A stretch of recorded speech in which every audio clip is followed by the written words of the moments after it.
The day you stop chasing, life starts flowing. You've been running your entire life, haven't you? Running toward dreams that were never really yours. Running after people who were never meant to stay. Running from silence, because silence reminds you of how empty you feel inside. Every morning you wake up and put on your invisible armor. You scroll through your phone, compare, desire, crave, and call it motivation. You tell yourself you're becoming something. But deep down, you know, you've been running in circles. Your life has become a chase for money, approval, love, peace, even spirituality. Always chasing, never arriving. And the cruelest part, no one ever told you that the race was imaginary, that the finish line doesn't exist.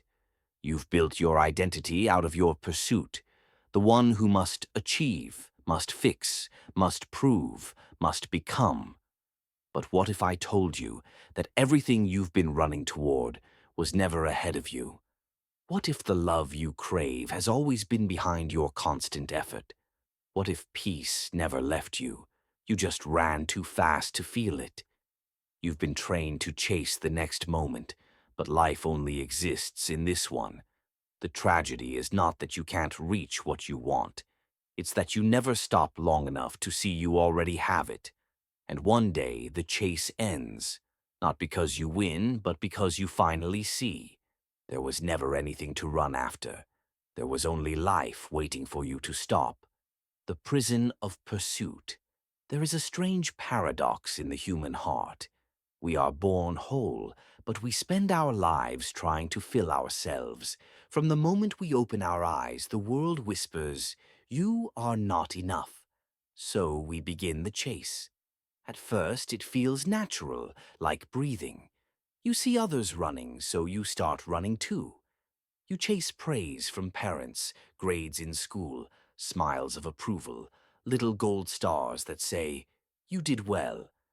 And for a moment, it feels good. That warm rush of being seen. That tiny spark of validation that tells you you exist and you matter. But the feeling fades, always. The applause dies, the approval cools, and suddenly the silence returns. You panic, so you chase again. Soon the chase becomes your identity. You begin to believe that if you stop, you'll disappear. And so you run, through school, through jobs, through relationships, through decades, always searching for the next thing that will finally make you enough. We call it ambition, but it's mostly fear. Fear of being ordinary, fear of being unseen, fear of being no one. The world feeds that fear beautifully. It sells you dreams of perfection, the ideal body, the ideal career, the ideal love story. It whispers, you can have it all if you just try harder. And so you try harder. You sacrifice sleep, peace, authenticity, even joy, for the promise of someday. But someday never comes, because every summit you reach only shows you another peak. Every success exposes another insecurity. Every applause feels hollow the moment the echo fades. You begin to notice the quiet emptiness that follows every victory. That strange ache that success can't cure. It's not failure that breaks people. It's the realization that winning doesn't heal you. And love. Oh, how we chase love. Not love as it is, but love as we imagine it should be. We chase people who mirror our wounds, who remind us of the affection we never received. We confuse attachment with connection, attention with care, possession with safety. We want someone to say, "You're enough now." But even when they do, we don't believe them, because we've never believed it ourselves, so we push them away, or we cling tighter. Either way, the chase continues, not for them, but for the feeling that can never last. And peace, the most tragic chase of all. You sit in meditation apps, read self-help books, quote philosophers, and call it growth. But deep inside, you're still trying to become someone, the peaceful one, the awakened one, the healed one. Even your spiritual search becomes another mask for control, because you don't want peace. You want certainty. You want to feel safe in the unknown without actually letting go. You see, the human mind doesn't know how to be. It only knows how to do. It measures everything, progress, worth, importance, through movement. So stillness feels like death. Doing nothing feels like losing. But what if losing is the beginning of being free? What if everything you've been taught to pursue, success, approval, love, are just different faces of the same illusion? The illusion that you are incomplete. You've built a life inside a prison made of mirrors. Every reflection shows you what you are not. Richer, prettier, stronger, calmer. You keep fixing your reflection instead of stepping out of the mirror. That's why, no matter how much you achieve, it never fills the void. Because the void isn't out there. It's in the belief that you must earn your right to exist. You weren't born to prove. You were born to experience. But somewhere along the line, experience turned into expectation. Joy turned into competition. Presence turned into performance. You started asking, what can I get from this? Instead of, what can I feel in this? You began to treat life like a ladder, always something above, something below, never here. And the higher you climb, the more terrified you become of falling. Because falling means slowing down. It means silence. It means being face to face with the emptiness you've been running from. But here's the truth that almost no one tells you. The emptiness isn't your enemy. It's your home. It's the space where all your chasing dissolves and where life begins to speak. If you stop for a moment, you might hear it. A whisper beneath your thoughts, a quiet pulse beneath your fear. It says, you were never meant to run. You were meant to flow. Yet you resist, because control feels safer than surrender. Because you've been taught that rest equals failure. Because the mind would rather die running than live standing still. But eventually, something breaks. The success doesn't satisfy. The relationships don't heal. The affirmations don't work. You look around and realize you've built everything, except yourself. And that's the moment the prison starts to crack. When you begin to see that your chains were never made of metal. They were made of meaning. The meanings you gave to everything. This must make me happy. This must prove my worth. This must be forever. Once those meanings start to fade, what's left is silence. And that silence, though terrifying, is the beginning of freedom. You can't chase peace. You can only stop long enough to realize it was never gone. You can't force love. You can only open enough to feel it moving through you. You can't demand success. You can only create and let the river decide where it flows. The prison of pursuit isn't made of walls. It's made of habits. The habit of striving, the addiction to progress, the illusion of control. And every time you say, when I have this, I'll be happy, you build another brick. But one day, maybe through heartbreak or failure or pure exhaustion, you stop. You sit in the quiet ruins of your efforts, and you feel something you haven't felt in years. Nothing. Not the numb nothing of despair, but the gentle nothing of presence. The space between one breath and the next. The moment where life finally catches up to you. That is the doorway. That is where the flow begins. You don't have to destroy the prison. You only have to stop believing it's real. Because the truth is, you were never chasing anything outside you. You were only running from the stillness inside you. And when you stop, the walls vanish, the river moves, and life, at last, begins to flow. The illusion of arrival. There's a quiet lie whispered into every human ear from the moment they learn to dream. It says, one day it will all make sense. One day, everything you're doing will pay off.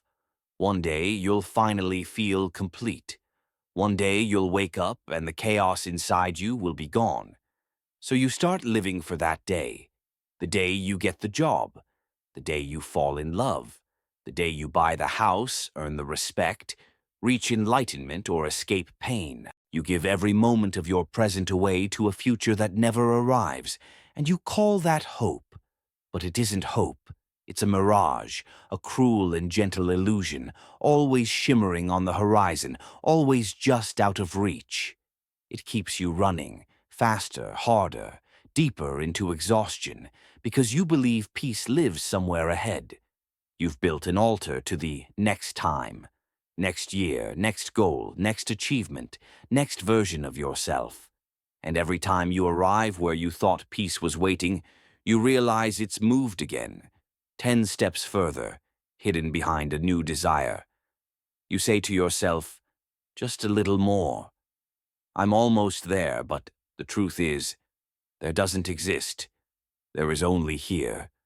You've mistaken motion for progress, effort for meaning, and struggle for purpose, and the world rewards you for it. It calls you ambitious, driven, disciplined.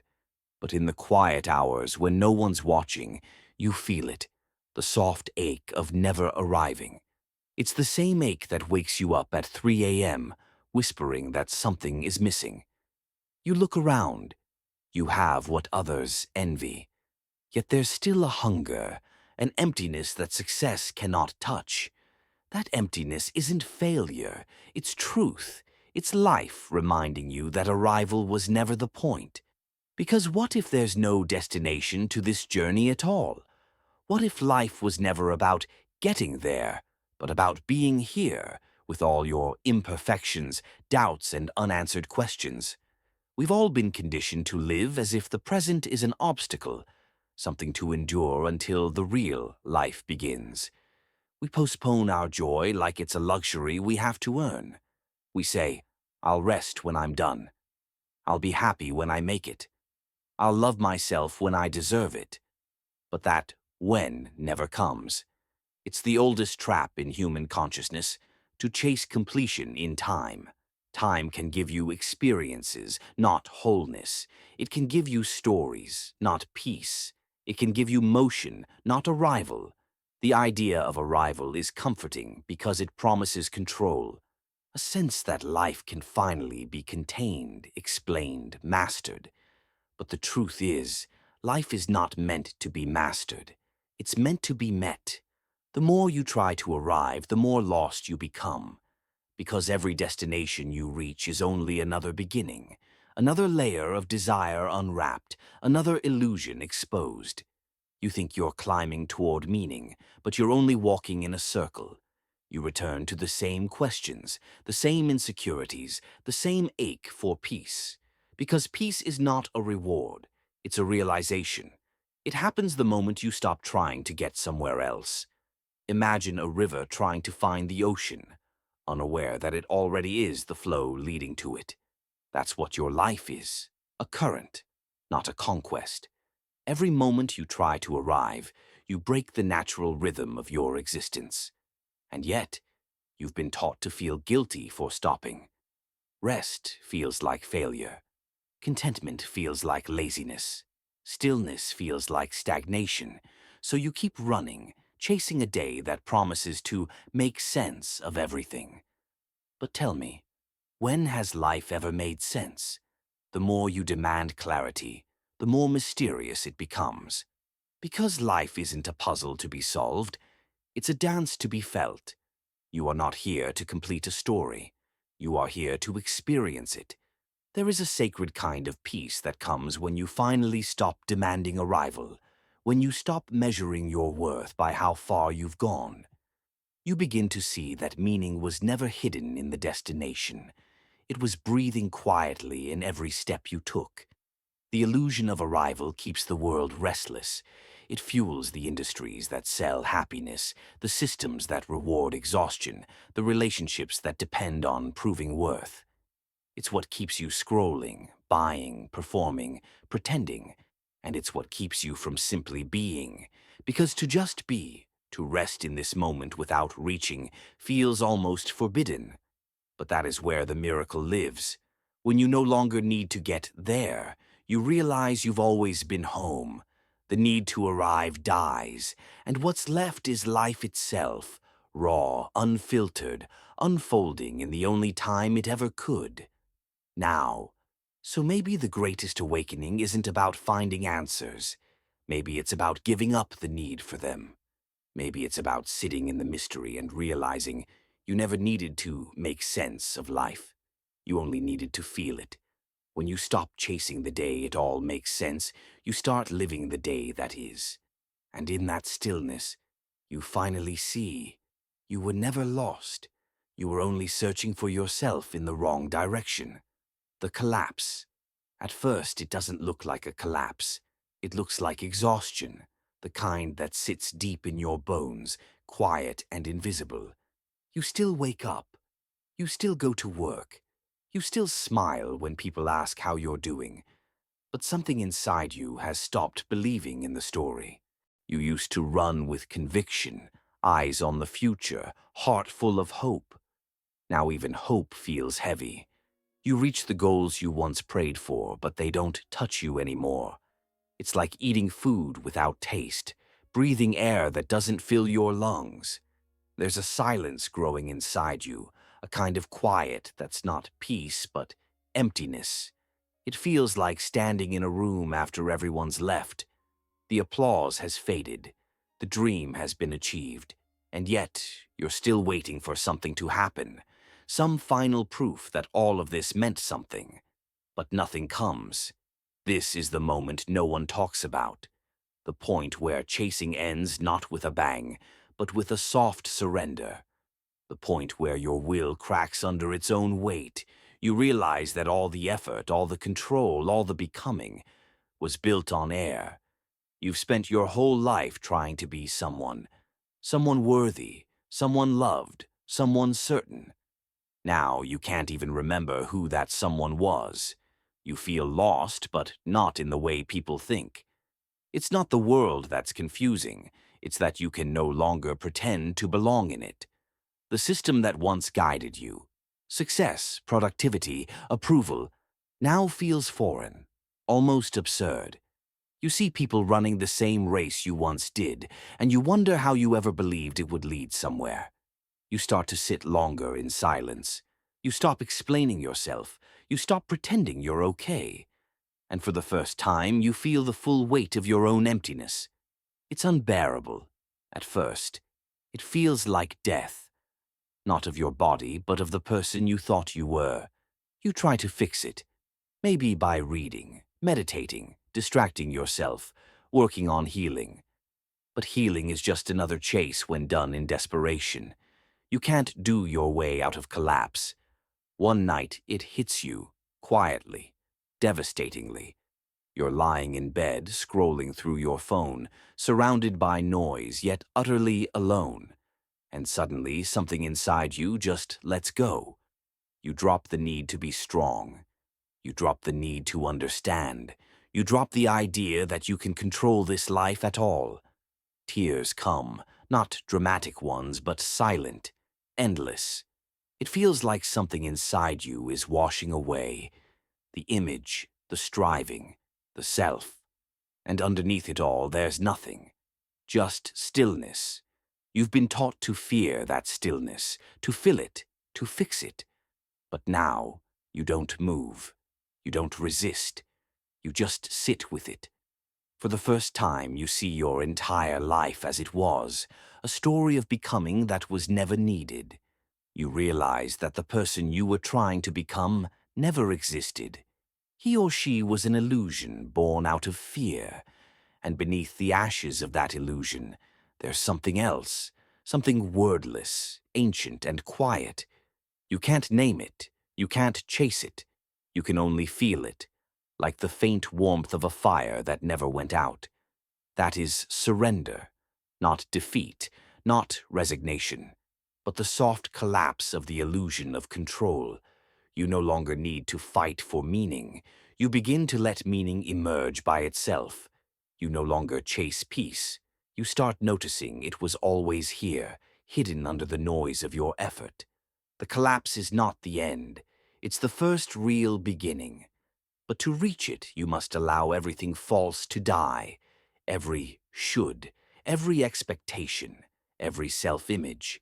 You must let the tower of your ego fall, stone by stone, until nothing remains but the bare truth of your existence. And when that happens, when you finally stop running, stop fixing, stop becoming, something miraculous occurs. Life begins to breathe again. You feel the air differently, soft, alive, intimate. You hear sounds you never noticed, the hum of the fridge, the rustle of leaves, the rhythm of your own heartbeat. Even pain feels sacred, not something to escape, but something that connects you to everything alive. You begin to see that surrender isn't weakness, it's returning home. Because what collapses is not you. What collapses is the illusion of who you thought you needed to be. And in that collapse, you stop existing as a separate seeker and start being as the flow itself. That's when the chasing truly ends. Not when you stop running out of exhaustion, but when you realize there was never anywhere to run. The stillness, approximately 1,500 words. At first, you don't even recognize it. After the collapse, there is only silence, vast and unfamiliar. It feels strange not to be running, not to be trying, not to be someone. You wake up and for a moment you forget what you're supposed to do. Then you realize there's nothing you have to do. The old rhythm of chasing is gone. The noise that once filled your mind, the constant hum of thoughts, fears, and plans, has grown quiet. And in that quiet, something subtle begins to reveal itself. A kind of peace, not the peace you imagined, not a reward, not a feeling of achievement, but something deeper, simpler. Like space, it doesn't arrive dramatically. It doesn't announce itself with music or light. It's just there, quietly existing beneath everything, like the silence between heartbeats, like the pause between breaths.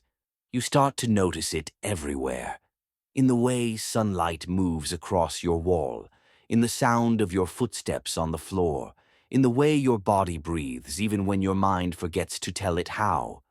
You realize that this stillness was always here. You just never stopped long enough to feel it.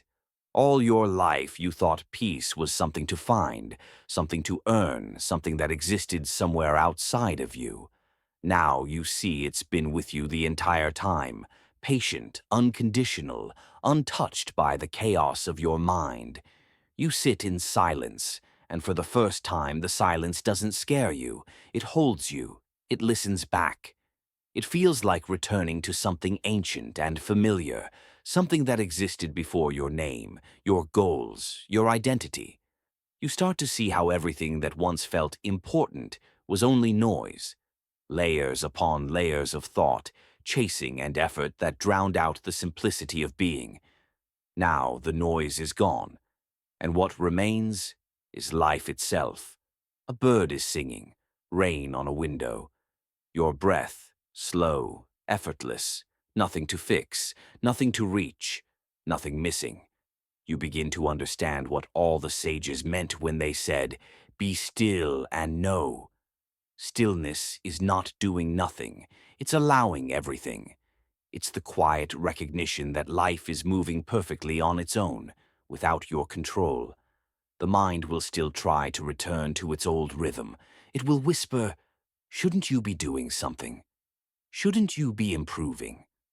But now you see the trick. You smile at the thought. You no longer obey it. You start to live differently. Not out of fear or urgency, but out of flow. You move when movement arises, rest when rest calls. You no longer measure yourself by outcomes, because you see that every moment is the outcome. When you eat, you taste. When you listen, you really hear. When you speak, you mean it. The smallest acts, washing your hands, opening a window, drinking water, become sacred again, because you're not half present anymore. You're here, and something extraordinary happens in that presence. The world becomes alive again. Colors seem deeper, sounds feel closer. People look different, softer, more real. You start to sense the life within everything, the same life that breathes in you. That's when you realize the peace you found is not yours. It's not personal. It's not something you possess. It's something you are. The stillness beneath your thoughts is the same stillness beneath the ocean's waves, beneath the wind in the trees, beneath the stars in the night sky. It's not inside you. You are inside it. This stillness is the background of everything, the silent witness of all joy, all pain, all movement. It never judges, never resists, never changes. It simply allows. And in that allowance, everything finds harmony again. You stop trying to change people. You stop trying to fix the world. You stop fighting reality. Instead, you begin to see. You see how things rise and fall, bloom and fade, appear and disappear, all according to their own timing. You start trusting that rhythm. There is no longer any hurry, no desperation, no race to win. You understand now. The river never rushed to the ocean. It simply flowed. You too are that river. The same life that made stars burn is the life that beats your heart, and it never needed your permission to flow. When you surrender to that, truly, deeply, a lightness fills you. You begin to laugh again, not because everything is perfect, but because it doesn't have to be. You see beauty in imperfection, meaning in chaos, love in loss. You no longer divide life into good or bad, it all just is. And that's the peace you were looking for, not the absence of storms, but the stillness within them. The unshakable knowing that beneath every wave of emotion there is an ocean that never moves. That's who you are. That's what you've been running from and running toward your whole life. Stillness isn't something you enter. It's what remains when everything false falls away. So you sit, breathing softly. The world continues, loud, fast, chaotic. But inside there is only quiet. You finally understand you were never supposed to control the current. You were supposed to feel it. And as you close your eyes, not to escape the world, but to melt into it, you realize something beautiful and final. The chase is over. The story has ended. And life, pure, effortless, infinite, has just begun. The flow of existence. There comes a moment, quiet, unannounced, when you realize that nothing is apart from you. The trees, the rain, the wind, the stars, even the breath moving through your chest. It's all part of the same rhythm. The universe was never something happening around you. It was always happening as you. You stand at the edge of your life, looking back at all the years spent running, striving, becoming. And suddenly, you see the pattern, like ripples expanding across water. Every choice, every loss, every heartbreak, every victory. It all belonged. Even the pain had purpose. Even the detours were part of the path. Because the river doesn't choose its curves. It follows gravity, surrendering completely, trusting the shape carved by time and stone. And somehow every bend leads it exactly where it needs to go. That's what life is, a river of infinite intelligence flowing through everything. And you, who once thought yourself separate, have always been the water. You were never swimming in life. You were life, swimming through itself. When this truth dawns, something shifts so profoundly that it cannot be described, only lived. The idea of you and the world begins to dissolve, like mist in morning light. You no longer see yourself as a lonely figure moving through time, but as time itself, unfolding through form. The air that fills your lungs is the same breath that moves through the trees. The heartbeat inside you echoes the rhythm of the tides. Every inhale is an ocean wave, every exhale a surrender to the shore. You start to see that existence is not a straight line. It's a dance. And every step, every turn, every stumble has always been choreographed by something vast and unknowable. When you resist, you fight the rhythm. When you let go, you become the rhythm. You realize how foolish it was to try to control the dance, to demand that life move to your personal tempo, to insist that every note makes sense. You see now that even the dissonance was part of the harmony. Because the universe doesn't play music you can predict. It plays music you can feel.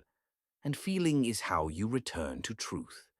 Once you tried to grasp life like water in your hands, only to watch it slip away. Now you open your palms and let it flow through you. You stop holding. You stop defining. You stop needing the next thing to complete the song. And in that openness you begin to move differently, effortlessly. You speak less but say more. You do less, but everything you do carries depth. Your actions are no longer fueled by fear or ambition, but by flow, a spontaneous arising of what is needed in the moment. You notice that when you let life lead, it does so with grace. People appear at the right time. Opportunities unfold without forcing. Even challenges arrive as teachers, not punishments. It feels as though existence itself is breathing with you. Each day an inhale, each night an exhale. You begin to trust that rhythm completely. The mind still tries to interfere. It whispers, "What if it goes wrong? What if you lose control?" But now you see that control was always the illusion. You laugh gently, like watching a child build castles in the sand while the tide approaches. You know the tide will come. And that's okay, because even in destruction, there is design. You start to see that life's beauty lies not in permanence, but in movement.